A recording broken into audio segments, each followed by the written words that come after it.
پیرۆز هێمای سەرکەوتن و هەڵسانەوەیە بۆ کورد.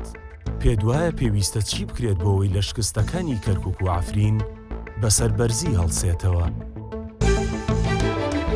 جژنی نەورۆز لە تاوی گەلی کورد پیرۆز دەکەم لە هەر چوار پارچەی کوردستان. ئیشەڵا جژنی داهاتوو دەبێتە جژنی سەربەخۆی کوردستان و بگەین بە مافەڕۆکانی گەلی کورد. هیوادارم سیاسەکان لەگەڵ یەک ناکۆک نەبن، پێکەوە یەک ڕیز بین بۆ ئەوەی جارێکی تر کەرکووک و عەفرین بەم شێوەیان لێنەیە و هەمومان لە چوارچێ یەک دەوڵەت نەورۆز بکەین.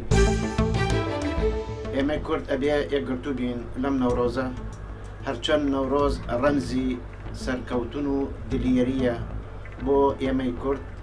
داوا دەکەم ئیرادەی گەلەکەمان هەر وەکو ئاگری نەورۆز شکاوە بێت. باشترین ئەوەی لە بۆ کوردی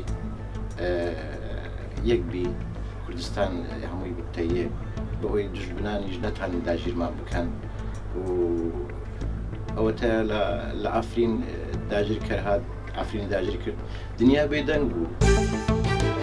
سەرەتا پیرۆزبایی جەژنی نەورۆز لە هەموو کوردێک دەکەم. هیوادارم ببێتە جەژنێکی خۆش بۆ هەمولایەکە و جەژنەش زۆر جیاوازی هەیە لەگەڵ جەژنەکانی تر. ئیشاڵا کۆتایی ناخۆشیەکان دەبێوانێ بەسەر کووردا هاتێ، ناخۆشی زۆر زۆرمان دیت، بە تایبەتی لەو دوو شارێکە لە دەستمانداوە وەکو عەفرین و کەرکووک. ئەم نەورۆزە فەرقی هەیە هەموو نەورۆزان، ji ber عەفرین کەرکووک هەموو برینن. ji ber ئەوها لازم ئەم کورد هەموو یەک بن، هەموو یەک دەست بن، لەبەر ئەو تورکیا ئەو ئەردوغانە بشکێ، خواتاوی بشکێ، هەر بجی کوردستان.